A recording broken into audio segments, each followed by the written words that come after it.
ঢাকা ৮ আসনের স্বতন্ত্র প্রার্থী ও ইনকিলাব মঞ্চের মুখপাত্র ওসমান হাদী গুলিবিদ্ধ হয়েছেন। ঢাকা মেডিকেলে প্রাথমিক চিকিৎসার পর উন্নত চিকিৎসার জন্য তাকে রাজধানীর এভার কেয়ার হাসপাতালে নেওয়া হয়। এ বিষয়ে ব্রিফ করছে ইনকিলাব মঞ্চ, সরাসরি চলে যাচ্ছে সেখানে।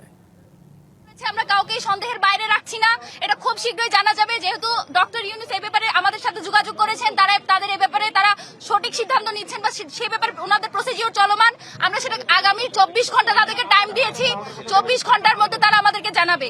আমাদের ভাই, আমরা এখন শুধু এইটুকু আশাবাদী, যেহেতু আমাদের উসমান ভাই একেবারে জিরো থেকে একেবারে কার্ডিয়াক অ্যারেস্ট থেকে আল্লাহ তাকে আমাদের কাছে তার জীবনটা দান করেছেন। আমরা আশাবাদী যে তাকে সুস্থভাবে আমাদের কাছে ফিরিয়ে দেবেন। এখনো পর্যন্ত তিনি আশঙ্কা মুক্ত নন। সেই জায়গা থেকে আমরা আপনাদের কাছে সকলের কাছে দোয়া করি, আপনারা দলমত নির্বিশেষে যারা মনে করেন যে বাংলাদেশের স্বাধীনতা সার্বভৌমত্বের সাথে উসমান হাদীর বেঁচে থাকা জরুরি, আপনারা সবাই আমার ভাইয়ের জন্য দোয়া করবেন। আজকে আমরা আসলে এত কিছু বলার মতো পরিস্থিতিতে নাই, যেহেতু অনেক গুজব ছড়াচ্ছে, অনেক নেগেটিভ বিল্ডিং এর চেষ্টা করা হচ্ছে। আমরা মনে করেছি এগুলো আপনাদের কাছে ক্লিয়ার করা জরুরি, সেজন্য আমরা আপনাদের সামনে এসেছি। ইনশাআল্লাহ ভাইয়ের যেটা আপডেট সেটা আপনাদেরকে চিকিৎসকরা প্রত্যেকদিন আপডেট দিয়ে জানিয়ে দিবেন। তো নতুন এবং ফিরে আসা গ্রাহকদের জন্য নগদে চলছে ক্যাশব্যাক সহ প্রতিদিন হাজারো উপহার জেতার সুযোগ। হবে আশা আর ফেরা, সারপ্রাইজ সেরা।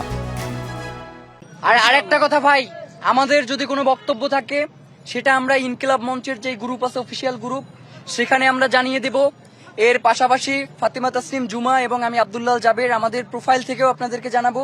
সুতরাং এর বাইরে অন্য যে কোনো কথা বলুক না কেন, সেটা ইনকিলাব মঞ্চের অফিসিয়াল কোনো বিবৃতি না। সুতরাং আগামীকাল 12টা বাজে শাহবাগে আপনাদের সাথে দেখা হবে। সবাইকে অসংখ্য ধন্যবাদ।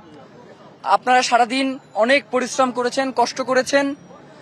আমাদেরকে তো এই ইনসাফের লড়াই চালিয়েই যেতে হবে।